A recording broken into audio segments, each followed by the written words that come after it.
Student मस्त हैं। तो आज 11th क्लास का यूनिट एंड डायमेंशन चैप्टर का एक खूबसूरत सा टॉपिक है, यूज ऑफ डायमेंशनल इक्वेशन। तो डायमेंशनल इक्वेशन क्या है, इसी के बारे में हम लोग देखेंगे। Use of dimensional equation.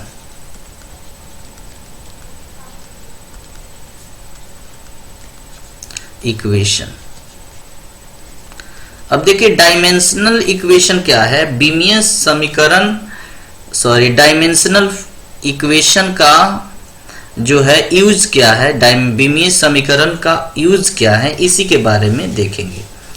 तो आज हम लोग यही टॉपिक स्टार्ट कर रहे हैं, बीमीय समीकरण का उपयोग। तो देखिए पहला यूज है इसका कि टू चेंज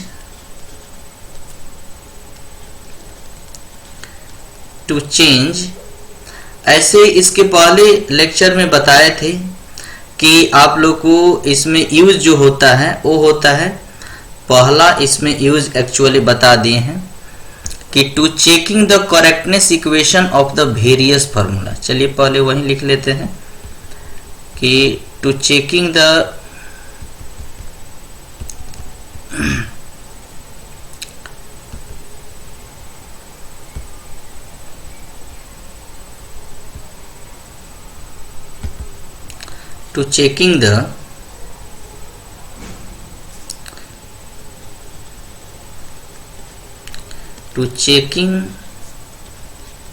correctness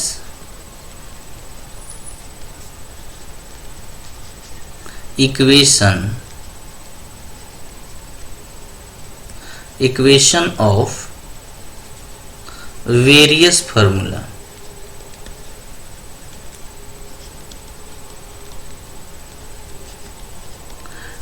तो अलग अलग सूत्रों की जो शुद्धता की जांच है, उसको हम सूत्रों की शुद्धता जांच करने के लिए बीमीय समीकरण का हम लोग उपयोग करते हैं। ये पहला यूज हो गया क्या। और दूसरा यूज है to change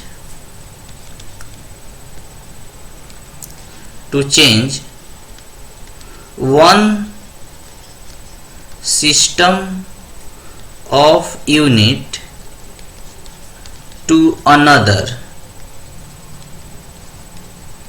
another system of unit।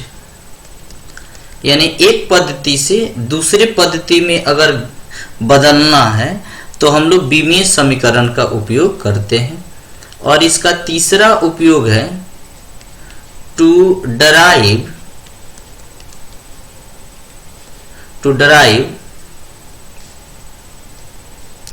New various formula. नए सूत्रों को अगर ज्ञात करना है तो हम बीमीय समीकरण का उपयोग करते हैं। तो आज ये ऐसे पहला टॉपिक जो है to checking the correctness equation of the various formula, ऐसे नए सूत्रों की शुद्धता की जांच करने के लिए हम लोग पहले से जान चुके हैं। तो आज हम बात करने वाले हैं इस पर, to change one system of unit to another system of unit. एक पद्धति से दूसरे पद्धति में अगर बदलना है तो कैसे हमारा हेल्प करता है बीमीय समीकरण। तो चलिए स्टार्ट करते हैं। बीमीय समीकरण के उपयोग में जो दूसरा उपयोग है एक पद्धति से दूसरे पद्धति में बदलने के लिए, वह कैसे उपयोग करते हैं। तो देखिए बीमीय समीकरण का जो दूसरा उपयोग है वह इम्पोर्टेंट है, बहुत इम्पोर्टेंट है। उससे क्वेश्चन आपके हर एक कंपटीशन में भी देता है। तो इसीलिए आप इत्मीनान से इसको देखें। कैसे देखिए बीमीय समीकरण का उपयोग में क्या होता है, एक पद्धति से दूसरे पद्धति में बदलने के दुनिया के जितने भी क्वांटिटी हैं, अब इन फिलहाल में बता रहे हैं, जब तक ले स्केलर और वेक्टर ना पढ़ा दें तब तक हम फिजिकल क्वांटिटी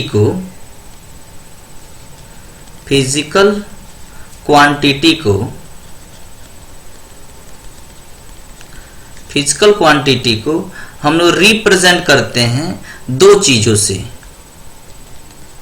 उसमें नंबर लगा के और यूनिट लगाकर। देखिए, दुनिया की जो भी क्वांटिटी है हम लोग उसको रिप्रेजेंट करने के लिए दो चीज का इस्तेमाल करते हैं, एक नंबर का और एक यूनिट का। जैसे हमें आलू खरीदना है, हमें क्या खरीदना है? आलू खरीदना है। तो हम अगर सब्जी के दुकान पर जा रहे हैं, वहां अगर बोलते हैं कि हमें केजी दीजिए, तो हमें वो नहीं देगा। हमें कहना होगा 3 केजी दीजिए, 2 केजी दीजिए। जैसे हम सिर्फ अगर आलू खरीदने समय हम कहें केजी, तो हमें क्या आलू मिल जाएगा? नहीं मिलेगा। हम कहें सिर्फ 5, तो क्या हमें आलू मिल जाएगा? नहीं। हमें दोनों चीज बोलना होगा। क्या बोलना होगा? हमें बोलना होगा 5 केजी आलू। क्या? जैसे हम अगर दूध खरीदने गए, तो अगर हम बोले कि 2, तो क्या देगा हमको? कुछ नहीं देगा।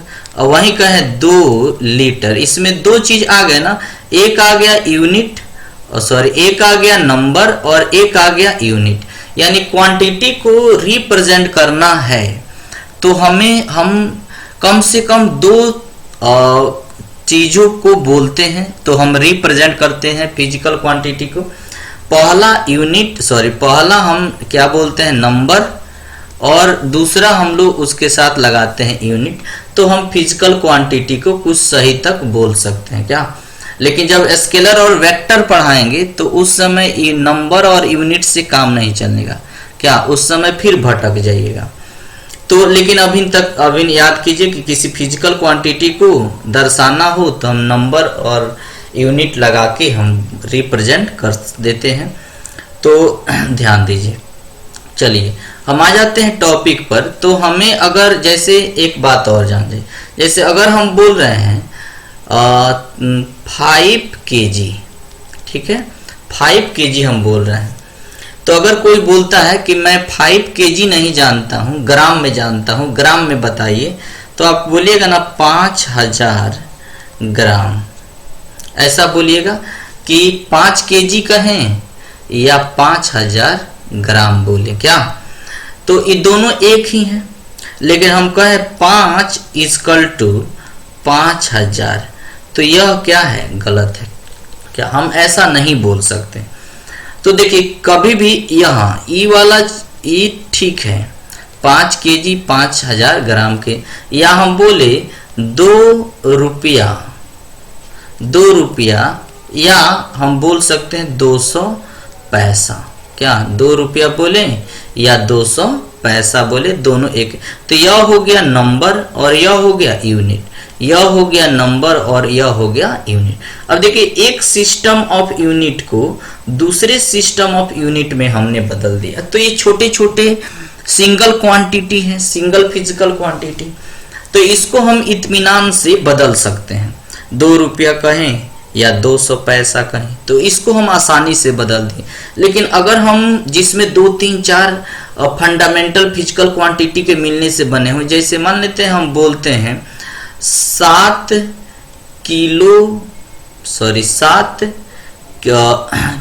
केजी मीटर स्क्वायर पर सेकेंड स्क्वायर। जैसे मान लेते हैं कोई वर्क करता है, कोई काम करता है आदमी, तो हम जैसे बोल सकते हैं ना 7 केजी मीटर स्क्वायर, जैसे जूल है। जैसे आप लोग यूनिट और डायमेंशन में पढ़े होंगे कि यूनिट और डायमेंशन में आप लोग को मिला ही होगा कि जैसे वर्क का जो ऐसा यूनिट होता है वह जूल होता है। उसकी डायमेंशन हम लोग निकालते हैं m1 l2 t-2। तो m का मतलब मास केजी, और l का मतलब लेंथ, तो मीटर, स्क्वायर है तो स्क्वायर, और लेंथ है तो कि टाइम है तो टाइम को सेकंड, तो सेकंड स्क्वायर। तो हम जैसे अगर कोई ऑब्जेक्ट वर्क करता है 7, तो बोल सकते 7 जूल का, तो 7 जूल बोले या हम बोल सकते हैं 7 kg मीटर स्क्वायर पर सेकेंड स्क्वायर। माइनस है तो क्या लग जाएगा पर, क्या यानी अपॉन बट्टा, माइनस है तो बट्टा लगा देंगे। यानी ध्यान रखना कि अगर इतना बड़ा बड़ा क्वांटिटी दे दे, अगर कह दे इतना, इसको कहे कि अर्ग में बदलिए कि कितना अर्ग होगा, यानी 7 kg मीटर स्क्वायर पर सेकेंड स्क्वायर, यह कितना अर्ग के बराबर है। ये भी तो एक सिस्टम, एक नंबर हो गया, हाई यूनिट हो गया, तो इसमें कितना नंबर आएगा, यानी क्या इसके जगह 7 ही आएगा। जैसे 2 रुपया की जगह यहाँ क्या आया था 200, यह इसका यूनिट है, यह इसका यूनिट है, लेकिन दोनों क्या है इक्वल है। यानी हम ये बोल सकते हैं, यहाँ पर अगर ध्यान दें यहाँ, तो यहाँ देखिए हम यहाँ बोल सकते हैं ना, इसका नंबर n1, इसका यूनिट u1, ये बराबर है इसके नंबर और इसके यूनिट के। ऐसा नहीं बोल सकते हैं कि इसका नंबर इसके नंबर के बराबर है, ऐसा है का, इसका यूनिट इसके यूनिट के बराबर, ऐसा नहीं है। हाँ, ये कह सकते हैं ये पूरा 2 रुपया 200 पैसा, एक ऐसा नहीं बोल सकते हैं 2 रुपया बराबर 200, ऐसा गलत हो गया। 200 पैसा बोलना होगा, 200 क्या बोलना होगा पैसा। यानी हम ऐसा ही, 2 नंबर है तो n1, यूनिट है तो u1, यह क्या है नंबर है तो n2 और इसका यूनिट है u2। यानी हम एक बोल सकते हैं ऐसा, n1 u1 ये बराबर है n2 u2 के। n1 u1 किसके बराबर है, n2 u2 के। ठीक है, तो अगर इतना समझ रहे हैं तो हम आगे बढ़ रहे हैं, ध्यान रखना, सिर्फ इतना ही याद रखना। n1 u1 और n2 u2 कहाँ से आया, तो n1 और n2 यूनिट, n1 और n2 नंबर है और u1 और u2 यूनिट है। दोनों की इक्वल क्यों बोले हैं, कैसे बोले हैं, ये आप लोग समझ चुके हैं वहां पे। तो यहां पर हम लिख रहे हैं यहाँ पे कि n1 एंड n2 ये क्या है, नंबर है, ठीक है, और u1 एंड u2 जौन है ये क्या है, यूनिट है। यूनिट है किसका, क्वांटिटी का। ठीक, किसका यूनिट है, क्वांटिटी का यूनिट है। ठीक है, चलिए तो हम काम करना शुरू कर रहे हैं। हमारे पास इसको मान लेते हैं n1 u1 बराबर n2 u2। अब देखिए एक सिस्टम से दूसरे सिस्टम में जो बदलना है उसके लिए हम क्या इस्तेमाल करने वाले हैं, होमोजेनेटिव लॉ। देखिए होमोजेनेटिव लॉ क्या होता है, सुनिए,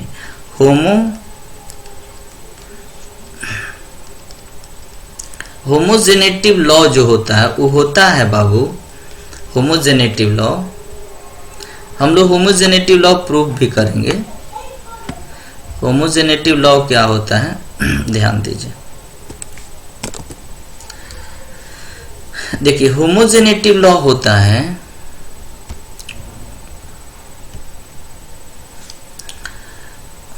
n1 n2 equal to n1 m1 upon m2 के power a, l1 upon l2 के पावर b और t1 अपॉन t2 के पावर c। यह होमोजेनेटिव लॉ है। ये कहां से आया, तो देखिए देखिए यहां पर आप देखे होंगे अभिन्न कि n1 u1 बराबर n2 u2। ये कहां से आया, तो अभी बोले थे ना कि जैसे हम बोले 3 kg 3 kg, तो अगर हम 3 kg बोलते हैं तो इसको हम बोल सकते हैं 3000 ग्राम, 3000 ग्राम ऐसा बोल सकते हैं। 3 kg बराबर 3000 ग्राम, ठीक 3000 ग्राम। अब देखिए तो यहाँ पर वो चीज देखे थे, यह n1 था, यह u1 यूनिट था, इस सच में बराबर है ना n2 और u2 के, तो वही चीज लिखे हैं। तो यहाँ पर इसको इक्वेशन हम 1 मान लेते हैं। अभी थोड़ा सा देखिए, अब यहाँ मान लेते हैं जो यूनिट है, तो इस यूनिट में हम लोग देखते हैं कि मास, लेंथ और टाइम होता है। क्या क्या होता है, मास, लेंथ और टाइम। तो मान लेते हैं कि जो यूनिट U1 है, U1 में क्या क्या है, मास इसमें मान लेते हैं M1, मास क्या है, M1 है, और इसमें लेंथ जो है L1 है, और इसमें टाइम क्या है, T1 है, टाइम क्या है, T1, टाइम, मास लेंथ टाइम होगा। वैसे ही हम यूनिट U2 के लिए अगर काम करें, यूनिट U2 के लिए, तो इसमें भी मास होगा। इसमें मास जो होगा उस मास को हम ले लेते हैं M2, क्योंकि यूनिट U2 है। लेंथ को ले लेते हैं L2 और टाइम को ले लेते हैं T2, टाइम को क्या ले लेते हैं, T2। ठीक, तो देखिए अब देखिए इसमें जो मास यानी U1 के जगह हम यूनिट U1 को हम लिख सकते हैं M1, L1 और T1। उसी तरह यूनिट U2 को लिख सकते हैं, क्या लिख सकते हैं, M2, L2 और T2, M2, L2 और T2। ठीक, चलिए तो थोड़ा ध्यान दें, यानी हम यहां पर अब पुट कर रहे हैं, यहां पर अब पुट कर रहे हैं फॉर इक्वेशन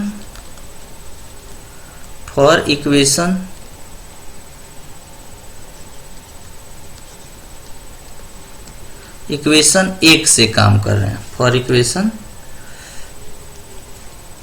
1 से काम कर रहे हैं। देखिए इक्वेशन 1 क्या है कि N1 U1 बराबर N2 U2, N1 U1 बराबर N2 U2। तो N1 U1 की जगह हम लिख सकते हैं, यहाँ U1 को माने हैं, U1 को M1, L1 और T1, M2 को और इक्वल टू N2, U2 को लिख सकते हैं ना इतना, U2 को लिख सकते हैं इतना, U2 को क्या लिख सकते हैं, M2, L2 और T2। देखिए तो हमें N1 चाहिए, सॉरी N2 चाहिए, तो M1 को इधर ला लेते हैं। देखिए एक और चीज है, जब भी हम यूनिट एंड डायमेंशन आप लोगों को जब पढ़ाए थे तो उसमें देखे थे ना, मास का पावर कुछ था, लेंथ का, टाइम का, सबका पावर कुछ ना कुछ था। तो यहाँ अननोन है, तो हम यहाँ मान लेते हैं कि let the power of mass A, माने मास का पावर A है और लेंथ का पावर B है और टाइम का पावर क्या है, C है, टाइम का पावर क्या है, C है। तो देखिए टाइम का पावर क्या है, C।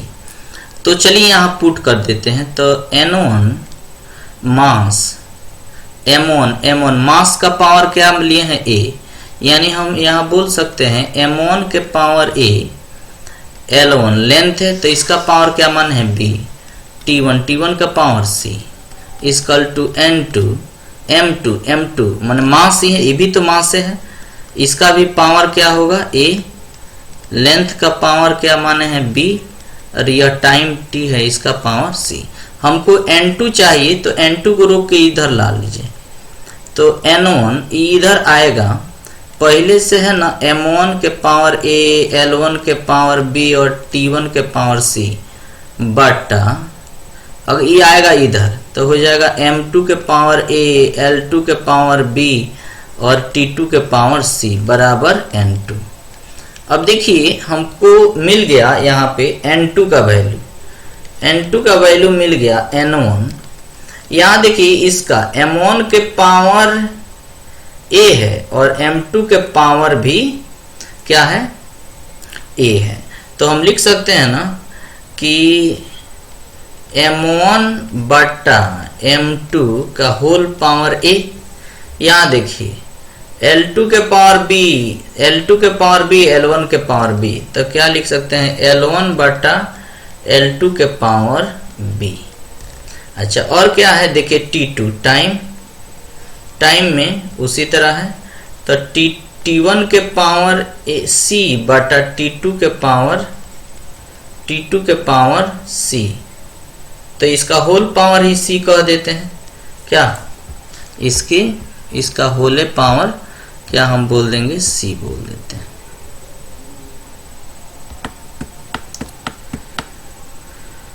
यानी T1 बटा T2 का होल पावर क्या बोल देंगे, c बोल देंगे।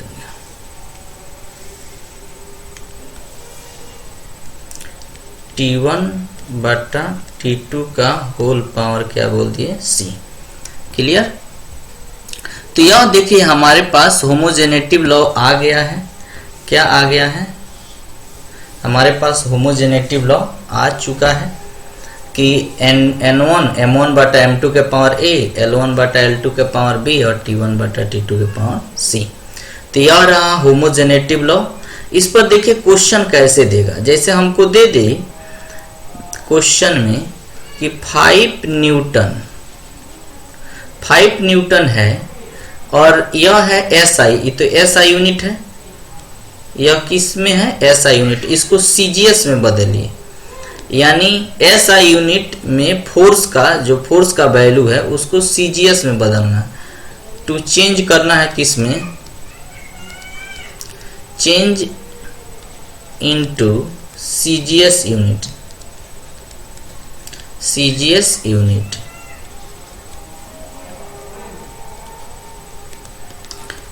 यूनिट में बदलना है। 5 न्यूटन कितना के, तो हम लोग होमोजेनेटिव लॉ यूज कर रहे हैं। पहले यहाँ पर देखिए यह फोर्स है, F का मान दे दिया है 5 न्यूटन, यानी जो गिवन है उसको पहले लिखेंगे। क्या दिया है, F बराबर 5 न्यूटन, तो हम बोल सकते हैं इसको 5 न्यूटन बोले, या हम बोल सकते हैं ना 5 kg मीटर पर सेकेंड स्क्वायर, 5 kg मीटर पर सेकेंड स्क्वायर। क्या, यानी हम इसको ऐसे भी लिख सकते हैं। क्यों ऐसे लिखे हैं, तो ऑलरेडी जानते हैं ना फोर्स का डायमेंशन होता है ना m1 L1 T-2। तो देखिए मास है, तो यहाँ हमने मास को लिया है kg, और लेंथ है तो लेंथ यहाँ लिए हैं, और टाइम के पावर -2, तो देखिए तो अपॉन स्क्वायर दिया ना सेकेंड, यानी kg मीटर पर सेकेंड स्क्वायर। अब देखिए इसमें यानी जो गिवन होता है उसको हम m1 लेते हैं। देखिए हमारे पास क्या क्या दिया हुआ है, तो वो चीज देखिए पहले हमारे पास है क्या, तो हमारे पास है n1 है, n1 का मतलब हमारे पास है 5 न्यूटन वैसे सॉरी 5 है, एक मिनट,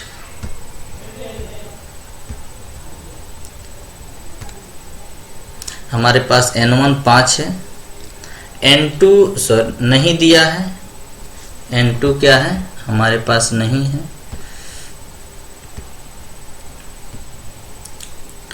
n2 जो है निकालना है, यानी 5 न्यूटन कितने के बराबर होगा CGS यूनिट में, वाट।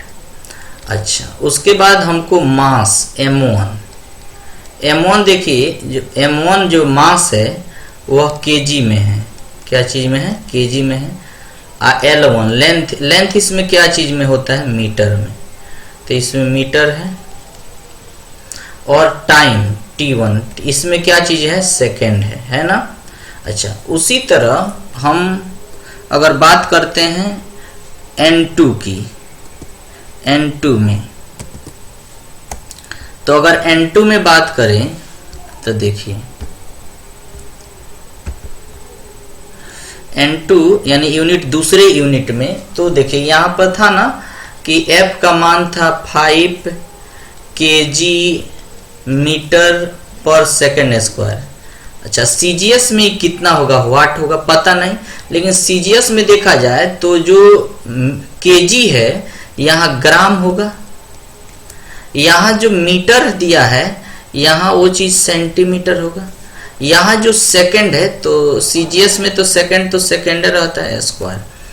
देखिए तो इसमें हम क्या क्या लिख लिए थे, मास इससे m1 kg ऐसा लिखे हैं, और क्या लिखे हैं थोड़ा बताइए। लेंथ लिखे हैं, लेंथ क्या है मीटर में है, और टाइम क्या चीज में है सेकंड में है। अच्छा वही चीज इसमें देखिए n2 तो नहीं है, वाट लिखे थे, यहाँ n1 है ना, n1 कितना है 5। अच्छा यहाँ n2 निकालना है। अच्छा मास m2 कितना है ग्राम में, और L2 है क्या चीज में सेंटीमीटर में, और टाइम क्या चीज में दिया है सेकंड में, टाइम क्या चीज में दिया है सेकंड। अच्छा ABCD की बात करें तो पावर की, तो देखिए पावर हम लोग लेते हैं यहीं, मास के पावर को ये बोले थे ना, तो यहाँ क्या है खुद A का मान कितना है 1, यहाँ कुछ नहीं है तो 1 है कि ना, यहाँ 1 है ना, यहाँ भी 1 है, यहाँ 2 है, यहाँ क्या है 2 है। तो A का वैल्यू 1 है, B का मान कितना है 1 ही है, मतलब लेंथ के पावर को हम क्या बोलते हैं B का मान कितना है, और C का वैल्यू कितना है 2, अपॉन है तो -2 ना, पावर -2 ऊपर जाएगा तो माइनस हो ही जाएगा। अब देखिए बैठा देते हैं होमोजेनेटिव लॉ पर, होमोजेनेटिव लॉ पर बैठाएंगे। होमोजेनेटिव लॉ क्या होता है, N2 निकालना है M1 बटा M2 के पावर A, L1 बटा L2 के पावर B, और T1 बटा T2 के पावर C, ऐसा है। चलिए तो N2 इक्वल टू N1 तो है 5, M1 कितना है मास है kg, तो 1 kg लिख देते हैं। M2 क्या चीज में है ग्राम में, इसका पावर 1, A का मान कितना दिया है 1, और L2 का मान क्या चीज में है मीटर में, और L2 का मान सेंटीमीटर में, इसका पावर क्या एक है। टाइम तो दोनों सेकेंड में है, तो 1 सेकेंड बटा 1 सेकेंड, यहाँ 1 मीटर, यहाँ 1 सेंटीमीटर। अच्छा इसका पावर क्या है -2, इसका पावर क्या है -2। चलिए हो गया, आंसर आ गया। N2 equal to 5। देखिए यहाँ kg है, यहाँ ग्राम है, तो दोनों को एक रूप में बदलते हैं, दोनों को ग्राम है, इसको ग्राम में कर दीजिए तो 1000 हो जाएगा बटा 1, यहाँ 1 ग्राम है तो दोनों ग्राम में हो गया। पावर 1 का मतलब उतना ही हुआ, ये मीटर में है, ये सेंटीमीटर में है, तो इसको भी मीटर में बदल दीजिए तो 100 सेंटी, 1 मीटर में कितना सेंटी 100, तो 1 बटा पावर 1, ये दोनों तो सेकंड, तो 1 बटा 1 पावर -2, और 1 बटा 1 तो 1, उसका पावर -2, तो उतना ही होगा। अब देखिए N2 का मान आ गया 5 गुने कितना 3 0 और 2 0, 5 0, यानी 10 के पावर 5। देखिए ये आ गया ना, ये क्या लिखेंगे ग्राम सेंटीमीटर पर सेकंड स्क्वायर। अब वहां क्या लिखा हुआ था, वहां लिखा हुआ था kg, 5 kg मीटर पर सेकंड स्क्वायर, ये चीज लिखा हुआ था, और यहाँ पर ये चीज आ गया, यानी 5 गुने 10 के पावर 5 ग्राम। इसी को हम बोलते हैं डायन भी, यानी यह सीजीएस यूनिट में फोर्स को हम डायन बोलते हैं, यानी ग्राम सेंटीमीटर पर सेकंड स्क्वायर बोले या डायन बोले, क्या बोले डायन बोले। चलिए आज इतना ही, थैंक यू।